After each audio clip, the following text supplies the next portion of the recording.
James Harden is the most overrated player in NBA history. Now, just let that sink in for a second because I'm sure a lot of you will disagree with me. In fact, right now, I'm sure most of you are disagreeing with me. But just watch this video. If you still think I'm wrong after you watch it, then that's okay. You're entitled to your own opinion. But I think I'm about to open up some eyes because James Harden is a superstar. He is without a doubt one of the best players in the NBA. But the man gets no respect. Whenever his name gets brought up, we always hear the same things. He can't play defense, he turns the ball over too much, he's selfish. But in the 4 years that James Harden has played with the Houston Rockets, he has been nothing short of incredible. These 4 seasons have seen him participate in 4 All-Star games, make the playoffs 4 straight years, and have earned him 3 selections to the All-NBA team. In fact, in 2014 and 15, Harden was selected to the first team All-NBA, officially declaring him to be one of the top 5 players in the NBA. The next year, 2016, he increased his stats across the board, averaging an absurd 29 points per game, 7.5 assists per game, and 6.1 rebounds per game. To put these numbers into perspective, only 4 other players have put up comparable numbers in NBA history. These players are Oscar Robertson, John Havlicek, LeBron James, and Michael Jordan. Now, Oscar Robertson put up similar numbers to these in 7 other seasons. However, as I've already discussed in my previous videos, stats during the Big O's time were inflated due to a huge increase in the number of possessions that teams had each game. So let's respectfully overlook Oscar's stats and look at Hondo's, LeBron's, and Jordan's. While putting up comparable stats to Harden's 2016 campaign, John Havlicek was named first team All-NBA, Michael Jordan was named first team All-NBA, and LeBron James was named the MVP of the NBA, which is no surprise, right? Because putting up 29 points, 7.5 assists, and 6 rebounds a night is a ridiculous stat line. But then we look at 2016 James Harden. Somehow, despite improving on stats that had earned him first team All-NBA the previous 2 years, somehow despite putting up stats that earned other NBA legends a first team All-NBA selection, Harden did not make the first team All-NBA. In fact, he did not even make the third team All-NBA. How is this even possible?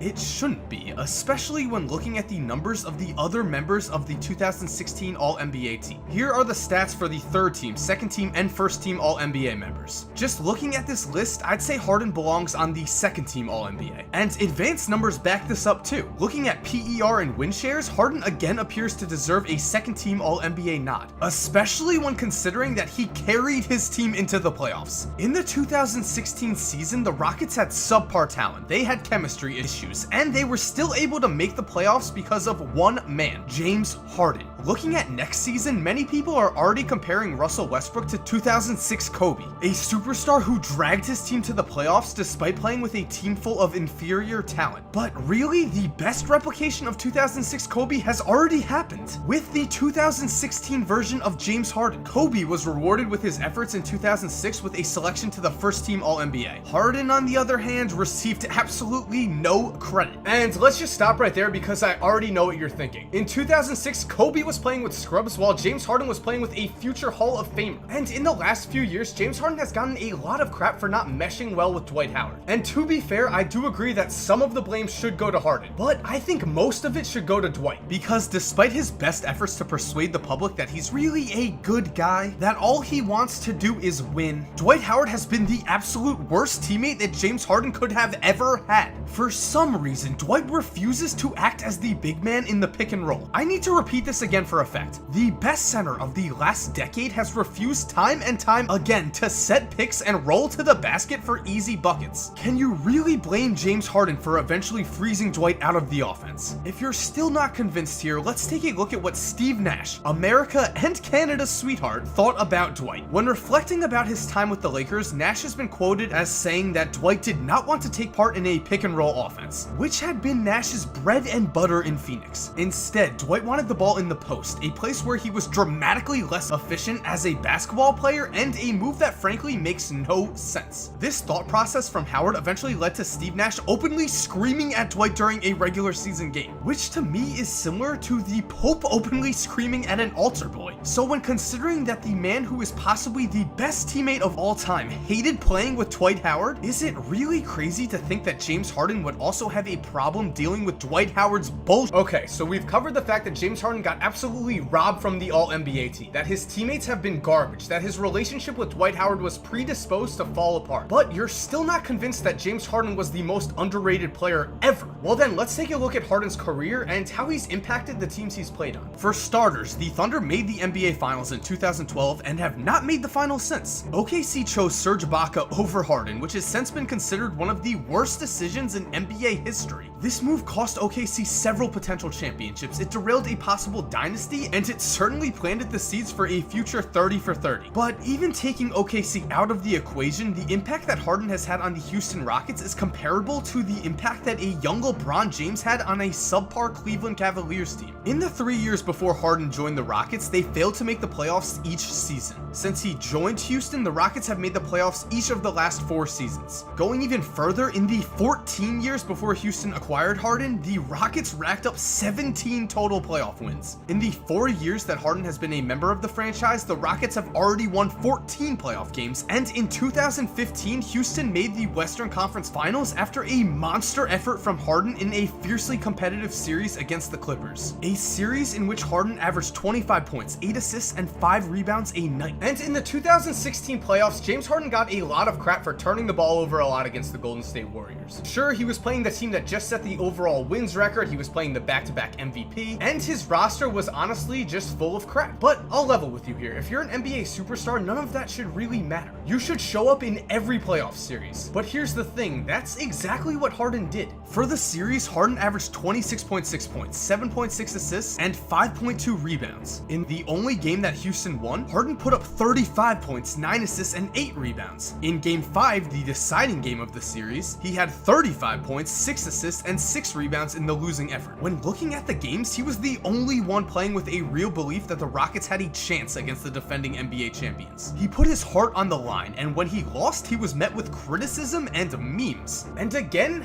how is that fair? James Harden's the only reason that the Rockets won any games against the Warriors. In fact, he's the only reason that this team made the playoffs. I can't say this enough, he single-handedly carried them all season, which to me isn't a surprise because James Harden is one of the best shooting guards we have ever seen. Since James Harden joined the Rockets, no player in the entire NBA has scored more total points than him. And in terms of points per game, only Kevin Durant has him beat. When diving even deeper into the stats, let's take a look at how Harden compares to other NBA shooting guards since his arrival in Houston for the 2013 season. Among shooting guards in terms of points per game, Harden ranks first. In terms of rebounds per game, Harden ranks first. And in terms of assists per game, Harden ranks first. That's right, in 3 major statistical categories, James Harden ranks first among all shooting guards since he joined the Houston Rockets. And moving even one step further, let's see how Harden ranks among the top shooting guards of all time. In a list that includes Michael Jordan, Kobe Bryant, Dwayne Wade, and Allen Iverson, James Harden ranks 3rd in points per game among these 4 other basketball legends from the ages of 23 to 26. In terms of rebounds, he's again 3rd, and in terms of assists, Harden ranks 2nd only behind Dwayne Wade. As you can see, in 3 major categories, James Harden more than holds his own with some of the all-time greats at the shooting guard position. But still, when people talk about James Harden, all they say is that he's lazy and he plays no defense. So let's address those 2 statements. We've all seen these type of videos, the ones that show Harden missing defensive assignments and letting his opponents score time and time again. This apparent lack of defense has drawn heavy criticism from the media and general fans, but not from the fans of the Houston Rockets. In fact, Houston fans are quick to defend Harden whenever the subject of his defense is brought into question. Because here's the thing, James Harden literally puts in 100% of his effort to drag the Houston Rockets offense to a winnable level while averaging the most minutes per game of any player in the NBA. Now, I can put up stats that say Harden isn't as bad at defense as you may think, and that he's actually comparable to some other all-star type players, but instead, I'm going to lay down a hard truth. Not every player is LeBron James. Not every player is able to put up incredible numbers on the offensive side of the court while giving his all on the defensive side. James Harden gives it his all on offense because that's what the Rockets need. Without him, they would be at the bottom of the NBA. He runs the offense, he scores the majority of the points, he leads his team in assists, and on defense, he takes a break. But the thing is, he needs to take that break. He's not a superhuman. Creating the majority of Houston's offense takes a toll on him. Playing the most minutes in the NBA takes a toll on him, which is something that fans of the Rockets, the people who watch him play in every game, understand. And so now I've covered this lack of defense, I've covered this apparent lack of effort, but still you're not convinced this because the memes are just too strong. They're clouding your judgment. I mean, let's be real. James Harden is a turnover machine. That has to count against him. Well, to be fair, James Harden is a turnover machine.